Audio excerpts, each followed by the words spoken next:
بسم اللہ الرحمن الرحیم. ناظرین السلام علیکم. میں آپ کا ہوسٹ ناصر سدوزئی. آپ دیکھ رہے ہیں ہمارا چینل راول نیوز.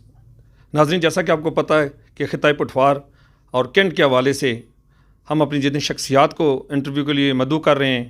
آج جو شخصیت ہمارے پاس انٹرویو کے لیے جنہوں نے مدعو کی ہے، راولپنڈی کینٹ کا ایک نام سیاسی اور سماجی طور پر راولپنڈی کینٹ کی مدر باڈی کے انفارمیشن سیکرٹری جناب فاروق میر صاحب.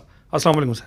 وعلیکم السلام جی سدوزئی صاحب، بہت شکریہ آپ نے مجھے آج وقت دیا اور آپ کے چینل کے لیے میری نیک تمنائیں ہیں. بہت شکریہ سر. آپ ہمارے ناظرین کے لیے کچھ مفصل اپنا تعارف کروائیں گے؟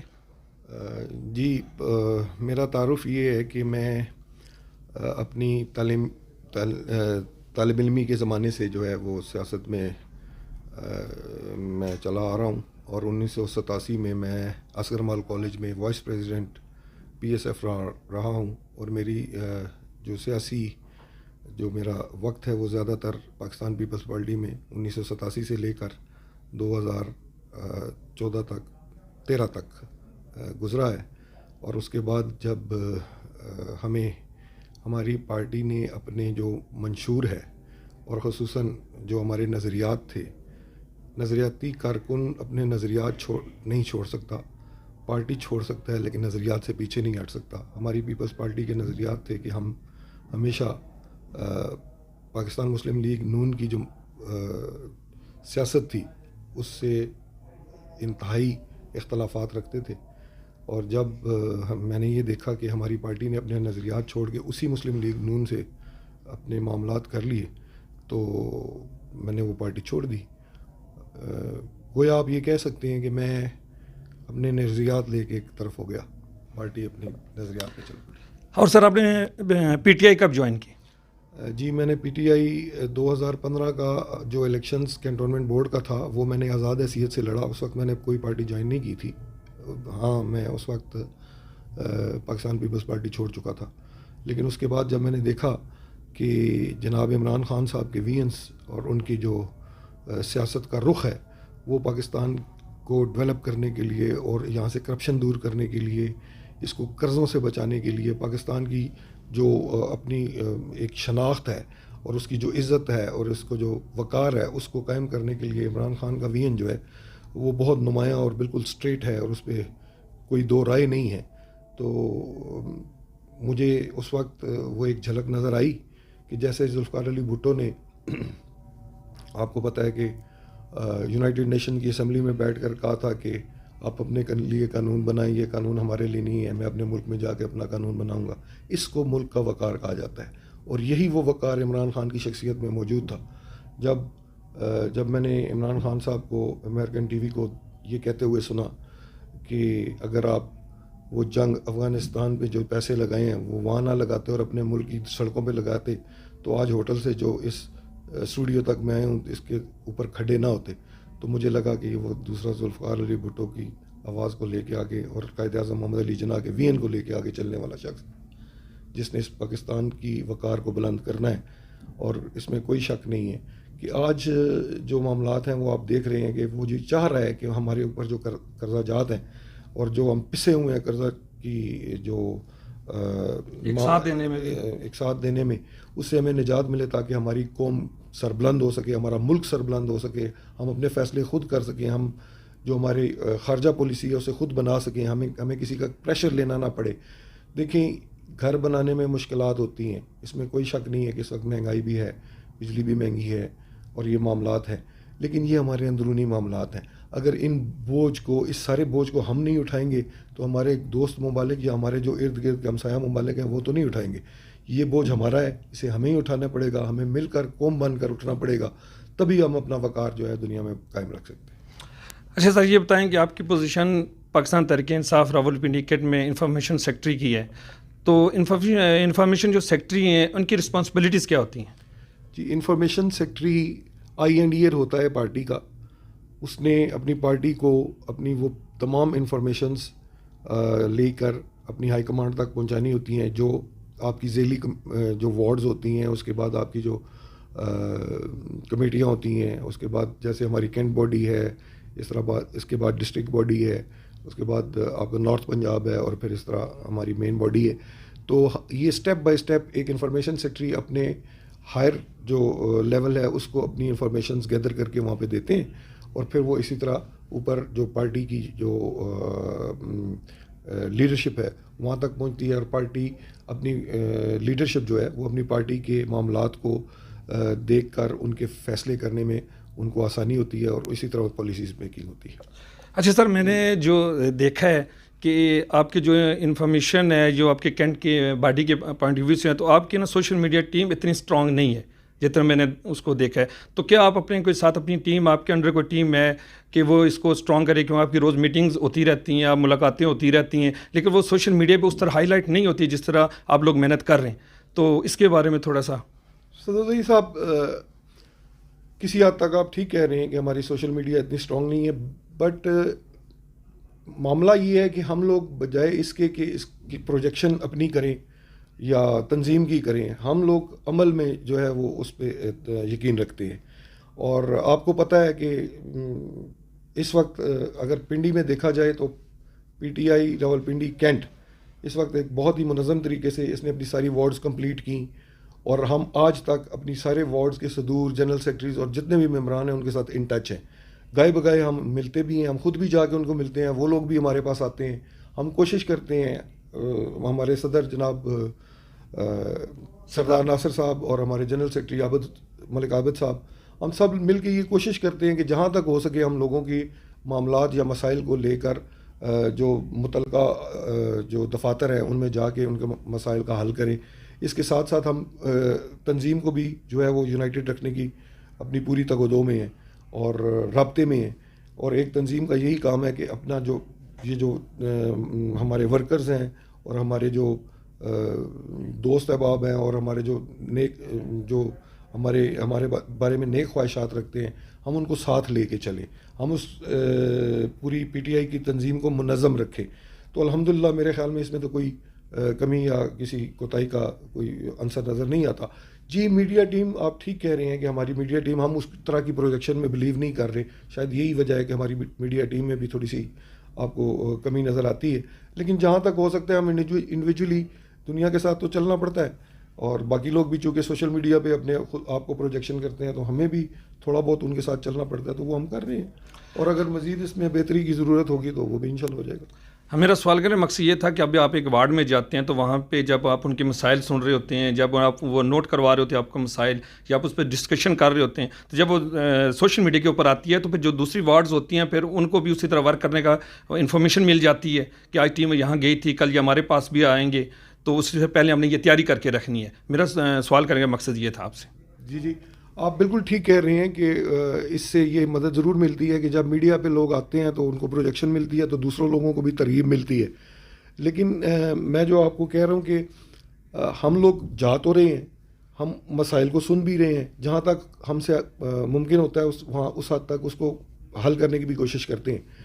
اور جہاں تک میڈیا پروجیکشن کی بات ہے تو وہ بھی ہم اپنے انڈیویجول جو تنظیمی لیول پہ ہے یا میرے لیول پہ ہے تو ہم اس کو کوشش کرتے ہیں کہ اس کو پروجیکٹ کیا جائے. اور آپ عموماً دیکھیں گے کہ فیس بک پہ، واٹس ایپ پہ، ٹویٹر پہ ہمارے جو میسیجز ہیں وہ چل رہے ہوتے ہیں.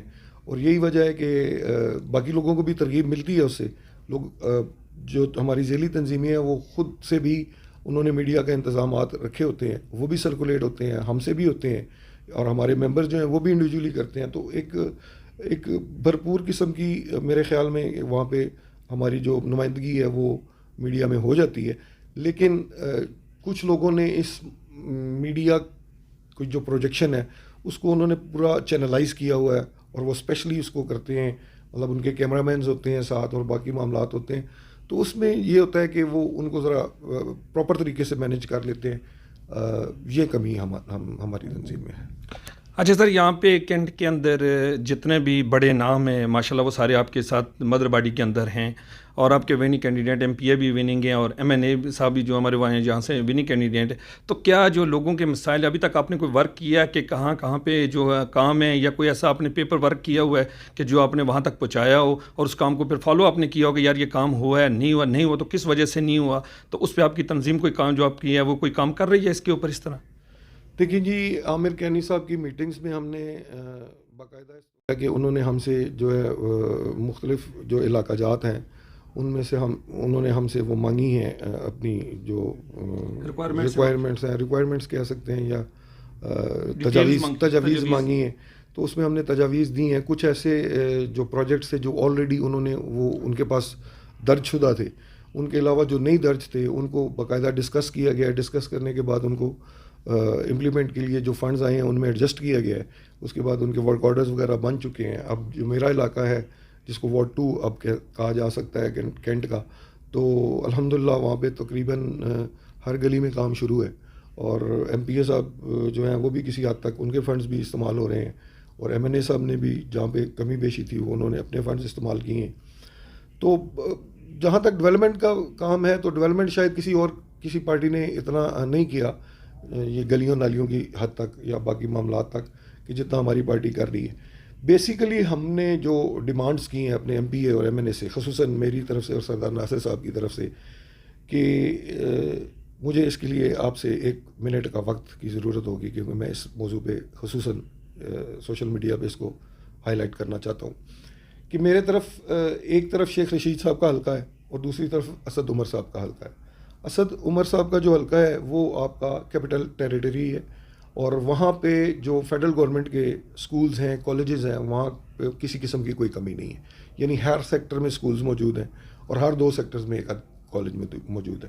اسی طرح اگر دوسری طرف دیکھا جائے تو جو ہمارا پنجاب کا حلقہ ہے شیخ رشید صاحب کا، تو شیخ صاحب نے کوئی گلی اور کوئی کوچہ ایسا نہیں چھوڑا جہاں پہ انہوں نے اسکول نہ بنوایا ہو اور یا وہاں پہ کالج جو ہے اس کا قائم وجود میں نہ آیا ہو.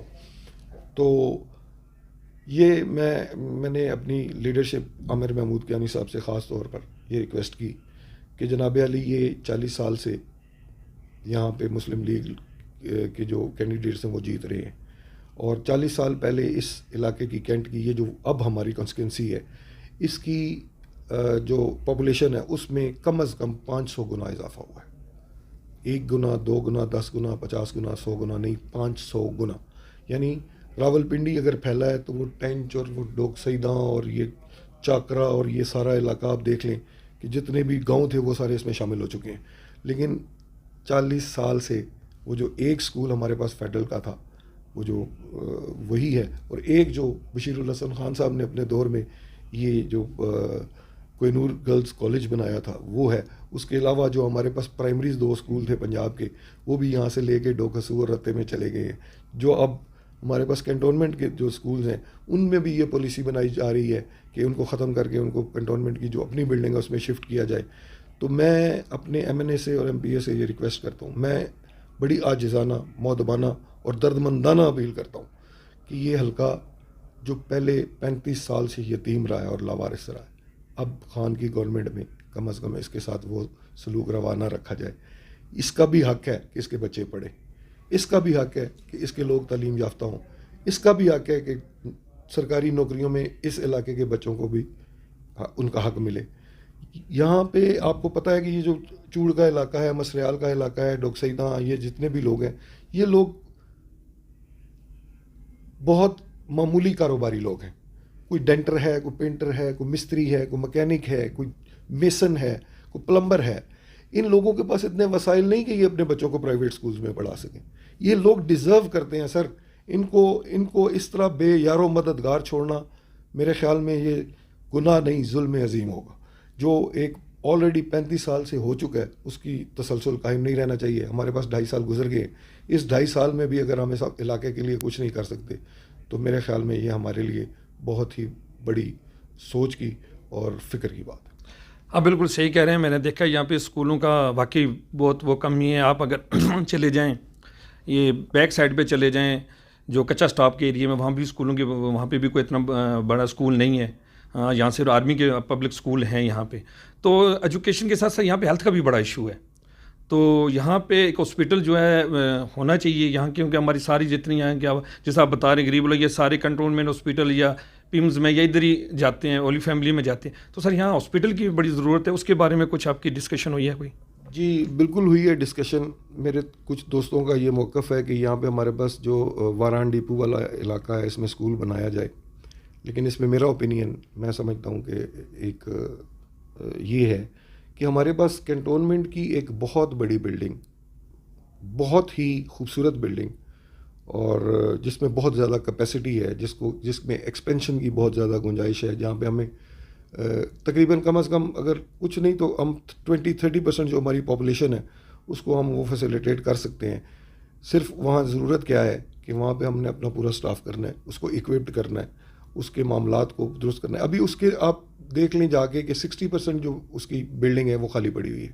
وہاں پہ ایک گائنی وارڈ ہے اور باقی جو جنرل وارڈ ہے اس میں کام ہو رہا ہے باقی، اور نہ وہاں کوئی آرتھوپیڈک پراپر ڈپارٹمنٹ ہے، نہ وہاں پہ کوئی دوسرے جو فیسیلیٹیشنز ہیں، نہ کڈنیز کی ہیں، نہ ہارٹ کا کوئی اسپیسیفک ہمارے پاس وہاں فیسیلٹی موجود ہے. تو یہ اگر جس طرح ہمارے پاس سول ہاسپٹل ہے یا پھر سینٹرل ہاسپٹل ہے، ہولی فیملی ہے، ومز ہے، تو اس لیول پہ اگر ہم اس کو کر لیں، اپ گریڈ کر لیں، تو میرے خیال میں ایک خاصی حد تک جو ہمارے علاقے کی آبادی ہے ہم اس کو فیسیلیٹیٹ کر سکتے ہیں. مجھے نہیں پتا کہ اتنا خرچہ کرنے کے بعد، اتنی بڑی بلڈنگ کھڑی کرنے کے بعد کیا وجہ ہے. حالانکہ عامر کیانی صاحب نے ان دا ویری بگننگ وہاں جا کے، عمران خان صاحب بھی آئے ہیں، عامر کیانی صاحب بھی وہاں جا رہے ہیں، انہوں نے فنڈز بھی دیے ہیں، اکوپمنٹس بھی دیے ہیں. But why are these equipments being not utilized for the public? ان کو کیوں نہیں ہے ہیلتھ فیسلٹیز وہاں دے رہی؟ اگر وہاں پہ کوئی نرسز کا یا کوئی ڈاکٹرز کا، تو جہاں پہ اتنی قیمتی اکوپمنٹس آ سکتے ہیں تو نرسز ڈاکٹرز بھی مینیج کیے جا سکتے ہیں. تو یہ تھوڑی سی کاوش ہے، تھوڑی سی محنت ہے، تھوڑا سا انٹرسٹ ہے، جس سے اس علاقے کا بہت بڑا مسئلہ حل ہو سکتا ہے. آپ کی ماشاءاللہ بڑی زبردست سوچ اور کافی ورک ہے آپ کا اس کینٹ کے ایریے کے اندر. اچھا سر، یہاں پہ ایک اور بڑا مسئلہ ہے، یہاں پانی کا بہت بڑا ایشو ہے، صاف پانی کا. تو ایک تو صاف پانی یہاں پہ نہیں ہے. اب میں پھر آپ سے یہ بات کروں گا کہ ایک یہاں پہ ونڈر بریڈ ہے، وہاں پہ ایک جو نلکا لگا ہوا ہے 24 آورز وہ پانی دیتے ہیں، تقریباً علاقہ سارا انہیں سے پانیوں میں لائن لگی ہوتی ہے. تو کیا جو فلٹر پلانٹس پہلے لگے ہیں وہ فلٹر پلانٹ ٹھیک ہیں، ان کو کوئی ریپیئرنگ کروائی گئی، یا نئے پانی کے کوئی پروجیکٹ ہیں وہ آپ نے دیے ہیں ان کو، کچھ ایسے آپ نے یہ پوائنٹ مارک کیے ہوئے ہیں؟ جی سدوزئی صاحب، اس میں یہ ہے کہ ہمارے پاس تقریباً ہر علاقے میں کچھ ایسے علاقے ہیں جو آپ جن کی آپ شاید یہ جو آپ جس علاقے میرا آباد کی بات کر رہے ہیں، یہاں بھی اب ایک فلٹر پلانٹ بن چکا ہے، اور ہمارے چور میں بھی موجود ہے، مسرال روڈ پہ بھی موجود ہے، الہ آباد میں بھی 2 فلٹر پلانٹ موجود ہیں، تقریباً آلموسٹ لوکیلٹی میں ہاں بن چکے ہیں. لیکن اس میں اصل پرابلم جو آ رہی ہے کہ اس کے فلٹرز کو پراپرلی چینج نہ کرنا، اس سے پانی اس کی مینٹیننس نہیں ہو رہی، اس میں پانی کی کوالٹی جو ہے وہ ختم ہو جاتی ہے، پھر لوگ اس کو اوائڈ کرتے ہیں. کیونکہ یہ سارا جو سیکٹر ہے، یہ جو کلین واٹر کا، وہ اس وقت اس کو جو مینیج کر رہے ہیں وہ کنٹونمنٹ بورڈز کے افسران ہیں، اور میں ان سے یہ اپیل کرتا ہوں کہ کم از کم یہ پانی کا پینے کا جو پانی ہے اس میں لوگوں کی صحت انوالو ہے. اسے ہماری نیکسٹ جنریشن کی جو ہے وہ اس کی سیکیورٹی کا ضامن ہے، اس کی بیماریوں سے بچانا ہے ان کو. کل ہم جو پیسے بیماریوں پہ لگا دیں گے ان کو ٹھیک کرنے کے لیے، جیسے آج ایک وبا آئی ہوئی ہے، کل اگر ڈائریا شروع ہو جاتا ہے یا کوئی ایسی پیٹ کی وبائیں اس پانی کی وجہ سے شروع ہو جاتی ہیں تو اس گورنمنٹ کو پھر بھی مسائل ہوں گے. تو کیوں نہ ہم پریکاشنری میئرز لیں، اور کم از کم اس معاملے میں ہم اپنے سٹاف کو اسٹرکٹ کریں کہ ود ان دا ٹائم اور within the due date آپ نے ان کے فلٹرز چینج کرنے ہیں، اور پھر گائے بگائے ان کی کوالٹی کو، پانی کو جا کے اس کو لیب سے چیک کیا جائے کہ کیا واقعی یہ فلٹرز چینج ہو رہے ہیں اور پانی کی کوالٹی کیا ایسی اویلیبل ہے کہ جو لوگوں کی صحت کے لیے مضر نہ ہو. اچھا سر،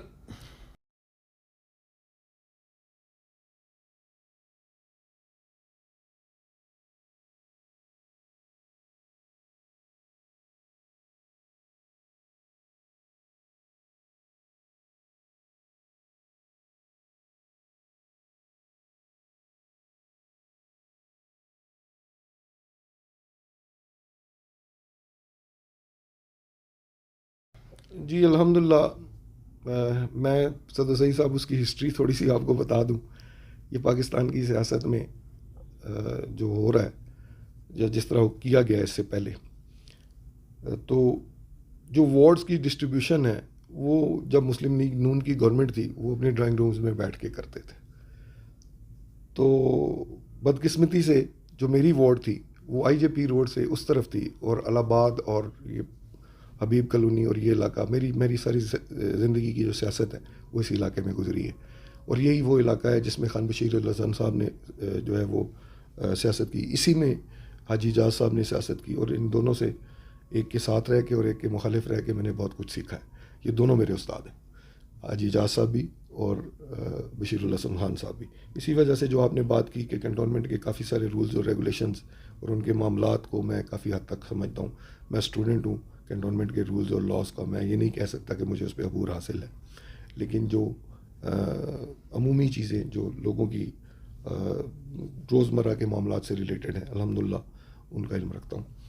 تو میرا یہ ہے کہ میری وارڈ کو انہوں نے 3 دفعہ توڑا, یعنی الیکشن شیڈول سے پہلے انہوں نے ایک دفعہ میری وارڈ کو ٹرانزٹ کیمپ کی طرف ایکسپینڈ کیا. جب دیکھا کہ نہیں وہاں سے بھی یہ بندہ شاید ہمیں جیتنے نہیں دے گا, تو پھر میری وارڈ کا ایک تیسرا حصہ جو ہے وہ انہوں نے ایک اور وارڈ یعنی جو نصیر آباد سے لے کر جنگی تک تھی اس کے ساتھ لگا دیا, جو اب وہ ایک علیحدہ وارڈ تھی وہ بن گئی ہے. تو اس طرح انہوں نے مجھ سے الیکشن جیتا, ورنہ الحمدللہ میرا جو کام ہے, جو لوگوں کے ساتھ میرے معاملات ہیں, جس طرح میں نے 27 سال لوگوں کی خدمت کی ہے, تو وہ جو ایریا انہوں نے میرے پاس چھوڑا اس میں 12 پولنگ اسٹیشنز تھے. اور الحمدللہ اللہ کے بعد میرے علاقے کے لوگوں کی مجھ پر کرم نوازی, مجھ پر اعتماد, مجھ پر یقین اور مجھ سے پیار کہ وہ ایک پولنگ اسٹیشن 12 میں سے یہ نہ جیت سکے. ان کی گورنمنٹ ہونے کے باوجود, اسٹیبلشمنٹ ان کے کنٹرول میں ہونے کے باوجود, مشینری ان کے ہونے کے باوجود, M P As M N As ان کے ہونے کے باوجود, وہاں سے ایک پولنگ اسٹیشن بھی یہ میری وارڈ سے, جو میری وارڈ کا حصہ جو میرے پاس انہوں نے چھوڑا, وہاں سے یہ نہیں جیت سکے. اور الحمدللہ 20 وارڈز کے ٹورنامنٹ میں اگر کسی جو آزاد امیدوار ہے اس کی سب سے زیادہ ووٹ ہے تو وہ میری ہیں. اور وہ میری وارڈ واحد ایسی ہے کہ میں آزاد حیثیت سے لڑا اور رنر اپ رہا. یہ ایک وارڈ ہے جس میں پی ٹی آئی تیسرے نمبر تھی, باقی ہر جگہ پہ پی ٹی آئی جو ہے اس نے رنر اپ گیم کیا. بہت زبردست سر آپ کا ورک ہے. مجھے جو آپ کی جتنا آپ کے حلقے سے مجھے پتہ چلا ہے کہ بعض لوگ ہوتے ہیں کہ جی آپ جائیں میں کال کر دوں گا یا آپ جا کے میری فون پہ بات کروائیں. تو آپ کے بارے میں نے سنا ہے کہ آپ جب آپ کے پاس کوئی جاتا تو آپ کو ساتھ لے کے اپنی گاڑی میں بٹھا کے اس جگہ پہ جاتے ہیں. کام ہونا نہ ہونا الگ ہے, لیکن زیادہ ایفرٹ ہے کہ آپ کا کام کروا دیتے ہیں. تو یہ آپ کے اندر ایک جو جذبہ ہے, آپ ٹائم کیسے نکال لیتے ہیں, اسی ٹائم اپنا ہر کوئی کام بندہ بزی ہوتا آپ چھوڑتے ہیں اور ساتھ چل پڑتے ہیں. سر یہ جو سیاست ہے اس میں خدمت خلق کا عنصر ہونا بہت ضروری ہے. کچھ لوگ موروثی سیاست کی وجہ سے سیاست میں آ جاتے ہیں اور بعد میں ہاتھ پہ سر رکھ کے روتے ہیں, کیونکہ ان کا وہ مزاج نہیں ہوتا کہ وہ پبلک کے ساتھ چل سکیں یا پبلک کے ساتھ جو اس کے معاملات ہیں ان کے درد کو درد سمجھ سکیں, ان کے پین کو پین لے کر ان کے لیے جا سکیں. تو میرے جو بزرگوار ہیں وہ سیاست میں نہیں تھے, میرے والد صاحب یا میرے دادا جی وہ دونوں گورنمنٹ سروینٹ میں تھے. تو مجھے ایک میرے والد صاحب کی ایک بہت خوبصورت بات یاد آ جاتی ہے جب یہ اس طرح کا سوال ہوتا ہے. تو مجھے کہتے تھے بیٹے آپ نے کبھی گھوڑا دیکھا ہے؟ گھوڑے کے سائڈ پہ آپ نے وہ دیکھے ہوں گے کہ 2 کان سے اس کی آنکھوں کی سائڈ پہ لگے ہوتے ہیں. اس کا مقصد یہ ہوتا ہے کہ گھوڑا آگے پیچھے نہ دے سکے اور سامنے دیکھ کے چلتا رہے. تو بیٹے یہ کان جو گھوڑے کے ساتھ لگے ہیں وہ اپنی آنکھوں کے ساتھ لگا لو. لوگوں کے رستوں سے کانٹے اور پتھر چنتے جاؤ, مت دیکھو کہ تمہارے بارے میں کوئی کیا کہہ رہا ہے یا کیا سوچ رہا ہے. زبردست.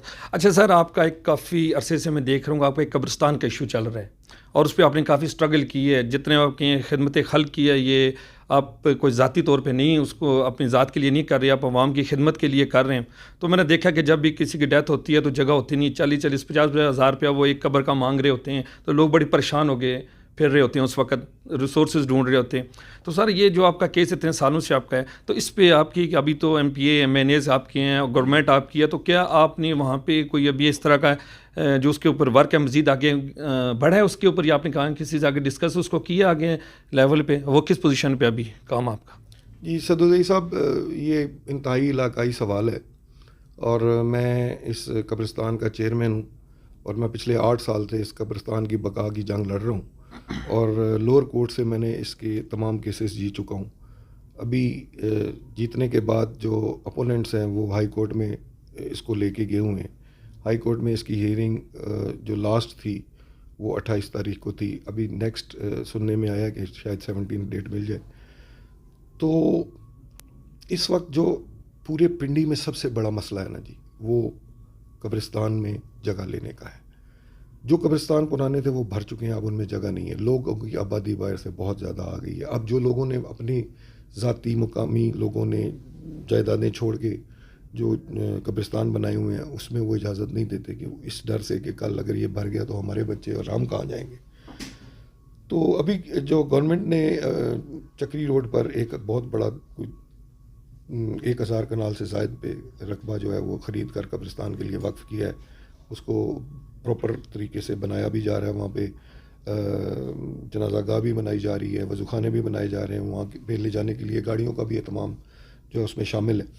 لیکن چونکہ ہمارے مقامی لوگ جو ہیں وہ زیادہ تر کوشش کرتے ہیں کہ گھروں کے قریب ہم اپنے یا اپنی فیملیوں کے ان کے پاس دفنا دیں تاکہ وہاں پہ جا کے دعا کر سکے, ہمیں دور نہ جانا پڑے. تو یہ مسائل تو اس میں ہیں. اب جو آپ میرے قبرستان کی بات کر رہے ہیں تو وہ پریجوڈس ان ہائی کورٹ ہے, اور مجھے اپنے رب سے بڑا یقین ہے, اس سے بڑا اس نے پہلے بھی مجھے کبھی لیٹ ڈاؤن نہیں ہونے دیا, کیونکہ میں حق پہ ہوں, اور حق پہ جو ہوتا ہے اس کو اللہ تعالیٰ کبھی بھی جھکنے نہیں دیتا. اور میں اپنی جگہ پہ کھڑا ہوں اور فائٹ کر رہا ہوں.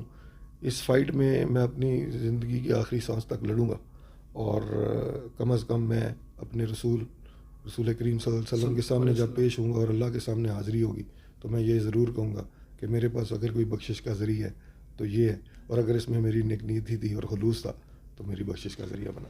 سر آپ کا بہت بہت شکریہ تشریف لانے کا. اللہ پاک آپ کو نیک جتنے آپ کے مقاصد ہیں اللہ پاک آپ کو ان میں کامیاب کریں, اور آپ کے اندر میں نے جو آپ کی لوگوں کے لیے, علاقے کے لوگوں کے لیے, غریبوں کے لیے جو محبت دیکھی ہے, تو اللہ پاک اس کو اسی طرح آباد رکھیں, آپ لوگوں کے کام کرتے رہیں. تو یہ بھی ایک صدقہ جاریہ ہے, تو یہ بھی اللہ پاک کسی کو نصیب کرتے ہیں ایسے کام. تو ناظرین, یہ تھے فاروق میر صاحب, راولپنڈی کینٹ باڈی کے انفارمیشن سیکرٹری, جن سے آج دل کی کھل کے باتیں ہوئی ہیں, سخت سوال بھی ان سے کیے گئے ہیں, بڑے تحمل سے انہوں نے ان سب کا جواب دیا. تو ناظرین, آپ ہمارے چینل کو سبسکرائب ضرور کیجیے گا, بیل آئکن پہ کلک کیجیے گا, اور کمنٹس ضرور کیجیے گا, تاکہ اگر آپ نیکسٹ کوئی فاروق صاحب سے سوال کرنا چاہیں یا ہمیں دوبارہ ریکویسٹ کریں, بلانا پڑے, تو ہم انشاءاللہ ان کے پاس دوبارہ جائیں گے. تو کمنٹس ضرور کیجیے گا, لائک ضرور کیجیے گا. اللہ حافظ.